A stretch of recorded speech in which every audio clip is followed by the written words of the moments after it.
I think we are about to finish up with Korea. The devil's in the details, but we are ironing out the details. I think there'll be.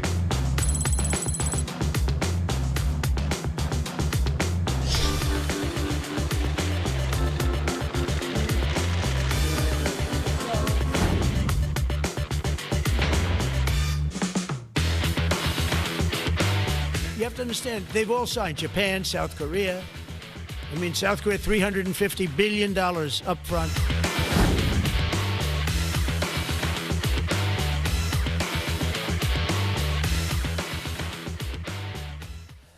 네, 교차 상태에 빠져 우리 경제를 짓누르고 있던 한미 무역 협상이 급물살을 타고 있습니다. 이달 말에 열릴 경주 에이펙에 트럼프 미국 대통령이 오는 시기에 맞춰서 한미 고위 당국자들이 새로운 안을 들고 집중 협상에 돌입했습니다. 3,500억 달러 대미 투자 펀드 문제가 가장 큰 걸림돌이었는데 이와 관련해서 미국이 새로운 타협안을 제시한 걸로 알려졌습니다. 협상 전망이 개선되면서 국내 주가 지수가 큰 폭으로 오르고 환율도 조금 안정되는 양상입니다. 관련 내용 미국 특파원을 지낸 뉴스브리핑팀 이현식 기자와 이야기 나눠보겠습니다. 이 기자 어서 오세요. 네, 안녕하십니까? 네, 베센트 재무장관 말 들으면 열흘 이내 무슨 일이 있을 것 같다. 네. 즉 열흘 안에 타결될 것 같다. 이렇게 해석할 수 있는 겁니까? 그걸 목표로 열심히 하고 있다 정도로 이해해야 되지 않겠나 싶습니다. 왜냐하면 또 막판에 어떤 변수가 나올지 아직은 잘 모르는 일이니까요. 네. 근데 어쨌든 지금 어제부터 갑자기 우리 정부의 그 경제 관련 고위 관료들이 일제히 바쁘게 움직이면서 지금 네. 미국으로 잇따라 건너가고 있거든요. 네. 그래서 구윤철 경제부총리가 어제 먼저 출국을 했습니다. 네. 워싱턴 DC에서 IMF와 G20 회의에 참석을 하기 위해서 이제 출발을 했는데 그 김에 물론 그런 회의에도 참석을 하지만 우리나라 이제 그 미국과의 관세 협상 일을 보게 되죠. 그리고 이제 오늘 오전에 그 대통령실의 김용범 정책실장과 네. 또 현재 그 미국의 러트닉 상무장관을 상대로 지금 그 관세 협상에 실무를 하고 있는 우리 김정건 산업장관이 네. 또 아침에 출국을 했습니다. 그 구윤철 부총리 같은 경우는 미국에 가서 베센트 재무장관을 아마 여러 번 만나게 될 것 같다 이렇게 얘기를 했고 네. 그 김용범 정책실장은 사실 그동안에 국내에 있으면서 협상을 총괄하는 그런 역할을 했는데 이번에 직접 갔어요. 그 얘기는 그만큼 현지에서 조율을 해야 될 정도로 뭔가 그 여러 기관에 걸친 복잡한 문제가 있고 빨리 결정을 내려야 될 현재 그런 국면이다라고 짐작이 됩니다. 김정관 장관이 지난달 11일에 미국 가서 한번 협상을 하고 네. 이달 4일에 또 갔었거든요. 그렇게 해서 러트닉을 만났을 때 그 시점에 아마 미국 쪽에서 우리한테 뭔가 새로운 제안을 한 것 같고 그걸 이제 우리 정부에서 검토하고 이걸로 어떻게 마무리를 지어야 되겠다 하고 지금 급하게 움직이는 것 같습니다. 네, 이달 말에 경주 에이펙에 트럼프 미국 대통령이 오잖아요. 네. 아마 그 전에 좀 마무리를 짓겠다 이런 계획인 것 같죠? 그렇습니다. 우리 당국자들의 발언을 보면 그 시점을 굉장히 중요하게 보고 있어요. 네. 김용범 정책실장 같은 경우에 두 나라 정상이 만나는 게 이게 쉬운 일이 아니다. 그 계기를 잘 살리겠다고 얘기를 하는 한편으로 그 시점에 얽매여서 무리하게 타결하지는 않겠다. 또 이런 굉장히 신중한 입장을 보이고 있습니다. 사실 어제까지, 우리 시간으로 어제 오후까지 우리 당국자들이 말을 할 때는 조금 더 조심스럽게 보는 분위기가 있었는데 네. 밤사이에 미국에서 베센트 재무장관이 한 열흘 안에 협상이 급진척될 것 같은 그런 뉘앙스의 발언들을 잇따라 내놨습니다. 이를테면 CNBC, 경제방송 CNBC와의 인터뷰에서는 한국 관련해서 거의 지금 협상이 마무리되는 단계에 있다라고 발언을 했고 네. 또 별도의 기자간담회에서 다른 의견들, 이견들은 곧 해소될 거라고 생각을 한다. 그리고 향후 10일 내로 무언가 나올 거라고 예상한다. 이런 발언을 했었거든요. 한번 그 김용범 정책실장과 또 베센트 미국 재무장관의 말을 직접 일단 들어보시겠습니다. 에이펙 기간이 이제 목표죠. 우리가 데드라인 따로 있지는 않아요. 그렇지만 두 정상이 만나는 계기가 그렇게 자주 오는 것도 아니기 때문에 이번 에이펙이 그리고 실질적으로 큰 저희로서는 목표죠. 우리도 그렇고 미국도 그럴 거고 2주 사이에 미국 쪽에서 우리 쪽의 수정 대안에 대해서 상당히 의미 있는 그 반응을 보여줬고 네. 그래서 그런 미국 쪽의 새로운 대안에 대해서 우리 내부적으로 지난 추석 연휴 기간에 여러 번 회의를 했고요. 이번 주에 다시 또 우리 협상단이 또 갑니다.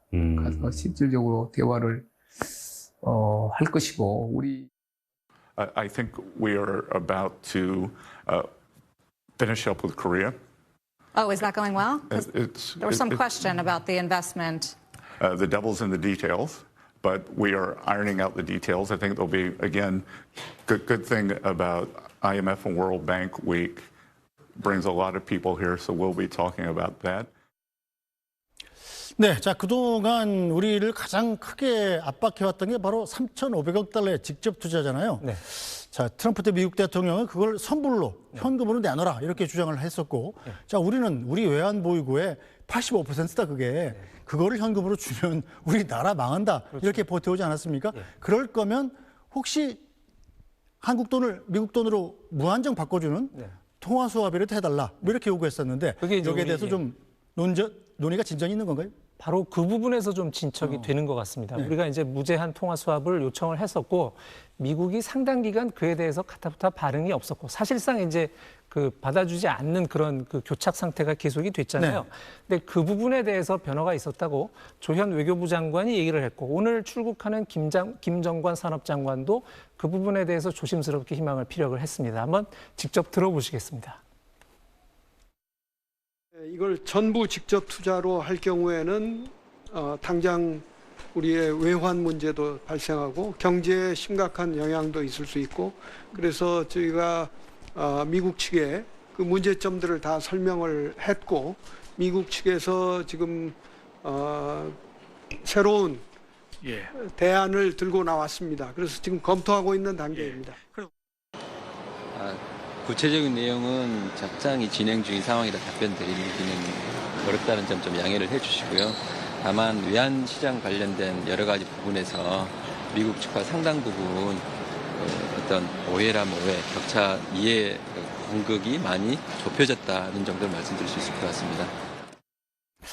네, 자 3,500억 달러 대미 투자금 그럼 어떤 얘기가 좀 나오고 있습니까? 일단은 무제한 통화 스와프를 우리가 요구를 했는데 네. 그에 대해서 이제 많은 분들이 그 미국이 받아주기는 좀 어려운 아니라고 사실 얘기를 했어요. 그렇죠. 그러니까 우리나라 원화가 국제적으로 통용되는 주요 화폐는 아니기 때문에 수직 통화가 아니죠. 그렇습니다. 무제한 통화 수합을 맺어주기는 어려울 것으로 봤지만 미국도 우리에 대한 협상술이 그렇지 않습니까? 일단 맥시멈으로 요구를 해놓고 그 중간에서 타협을 하는데 우리도 아마 그랬던 것이 아닌가 생각이 되고 그래서 일단은 부분적인 통화 스와프의 가능성이 얘기가 되고 있습니다. 실제로 간밤에 베센트 재무장관도 비슷한 얘기를 했어요. 일단 통화 스와프는 미국의 중앙은행인 연준이 하는 겁니다. 그러니까 재무부가 직접 하는 건 아니거든요. 그렇죠. 예, 그 얘기를 하면서 그렇지만 만약에 내가 연준 의장이라면 한국과 싱가포르 정도의 통화 스와프는 맺었을 거다 이렇게 얘기를 했거든요. 네. 이 얘기는 가정을 한 거지만 왜 우리가 취재원들하고 얘기하다 보면 그런 경우 많잖아요. 그렇죠. 나라면 이럴 거야라고 가정의 돌려서 형식을 띠지만 사실은 분위기를 얘기해 주는 경우도 있는데 아마 그런 화법이 아니었을까라는 짐작도 되고요.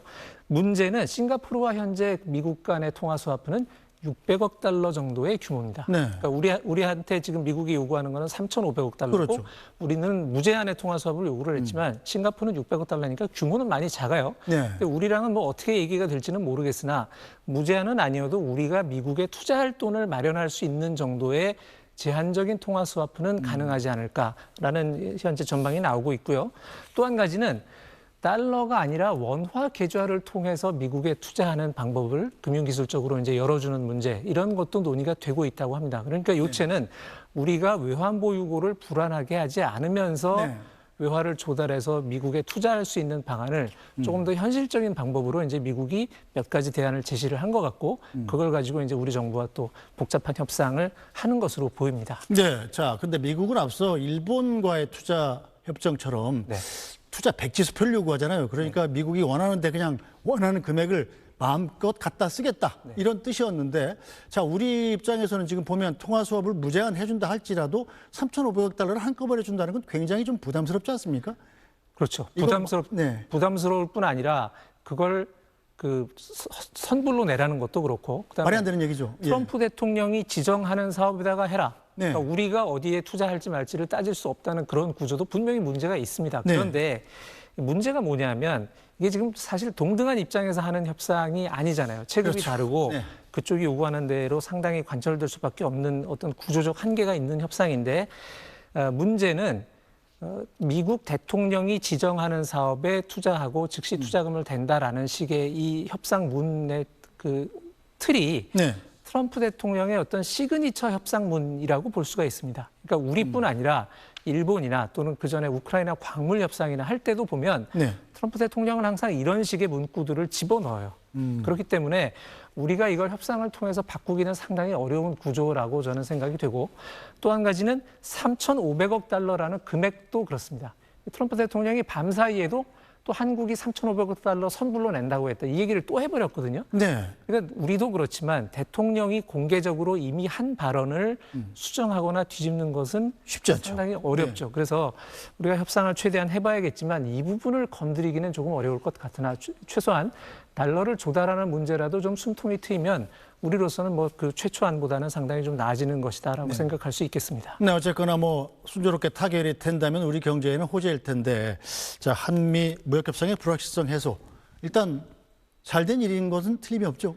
협상이 풀린다면 굉장히 잘 되는 일이죠. 이게 왜냐하면 미국 트럼프 정권의 지금 행태를 보면 네. 협상이 안 될 경우에 오히려 더 나쁜, 우리한테 더 힘든 안을 던져놓고 받든가 말든가 이러고 나올 수가 있어요. 실제로 스위스나 캐나다 같은 일부 그 미국과 적대적이지도 않은 사실은 그런 관계의 서구 국가들인데 그들을 상대로도 그런 식으로 협상을 했거든요. 그렇기 때문에 우리도 이게 계속 길어지는 것은 관세 부담도 있지만 앞으로 사실은 더 나쁜 갈등 국면으로 꼬여갈 수도 있기 때문에 가급적이면 에이펙 즈음에서 타결이 되는 게 좋지 않은가 그렇게 생각이 됩니다. 네, 일단 뭐 우리 즉시 고공행진을 계속하고 있습니다만 오늘 더 올랐어요. 네. 아마 에이펙 전에 한미 무역 협상이 타결될 것이다, 이런 기대를 반영했다고 봐야겠네요. 그렇다고 생각이 듭니다. 지금 방송 들어오기 직전에 제가 봤을 때 코스피가 3,730선까지 갔었거든요. 네. 이제 어제 대비 2% 오른 건데 장중에 3,700 돌파한 게 사상 처음이고 지금 연 3일째 장중에 역대 최고치를 경신을 한 겁니다. 그리고 오전에 제가 봤을 때는 외국인이 한 4천억 원, 또 기관이 한 4천억 원 정도 순매수였는데 지금 외국인과 기관의 순매수가 오후 2시 넘어가면서 더 늘어났더라고요. 네. 5천억 네. 원을 넘어가고 있고 개인은 1조 정도를 순매도를 해서 일단 차익 실현을 하는 그런 모습을 보였습니다. 뭐 삼성전자가 뭐 시가총액이 크니까 이제 가장 많이 올랐는데 눈에 띈 게 자동차 업종이었어요. 사실 자동차는 미국의 관세가 그렇죠. 우리가 일본이나 EU보다 훨씬 불리해졌기 때문에 특히나 이제 현대차 같이 그 무거운 주식들은 그 많이 눌려 있었지 않습니까? 그런데 현대차가 오전에 9%, 지금 좀 내려왔지만 자동차 업종 전체로도 오늘 굉장히 상승세가 강한 그런 모습을 보이고 있습니다. 현대차 같은 경우는 관세가 15%로 내려가더라도 예전보다 상당히 불리한 여건에서 영업을 하게 되는 건데 왜 오를까요? 그렇더라도 관세 25% 내는 것보다는 그거보다 15%가 낫다. 훨씬 나으니까요.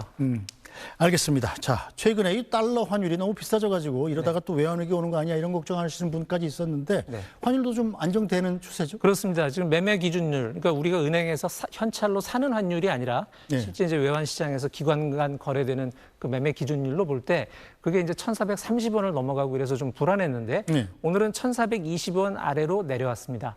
다만 협상이 아직 완전히 타결된 게 아니고 이를테면 트럼프 대통령의 3,500억 달러 발언도 계속 살아있고 이런 그 불확실성이 좀 남아있어서 달러 환율이 그렇게 급격히 떨어지고 있지는 않습니다. 또 한 가지 이유는 그 달러 환율은 우리와 미국의 관세 협상만 갖고 움직이지는 않거든요. 그 현재 미국의 금융권 안에는 그 미국의 이제 주요 은행들과 연방준비제도 사이에 또 예비로 그 유보금을 예치해 놓는 뭐 금리의 문제라든가 또 여러 가지 그 미국의 통화량 자체 시스템 문제로 미국 금융 시스템 안에 달러 현금의 유동성이 좀 부족하다는 얘기가 계속 나오고 있습니다. 그리고 유럽은 유럽대로 뭐 프랑스 같은 주요 국가들의 재정난이 있고 일본은 일본대로 지금 새로 정권이 바뀐 뒤에 돈을 더 풀 걸로 예상이 되고 이런 문제 때문에 유로나 엔화 같은 통화들이 또 약세예요. 그러다 보니까 달러가 어느 정도 상대적 강세를 갖고 있어서 원달러 환율이 꼭 우리와 미국의 협상만 갖고 내려가지는 않아서 그렇게 빨리 떨어지고 있지는 않지만 적어도 협상이 될 것 같다는 전망은 상당히 긍정적으로 작용을 하는 것 같습니다. 네,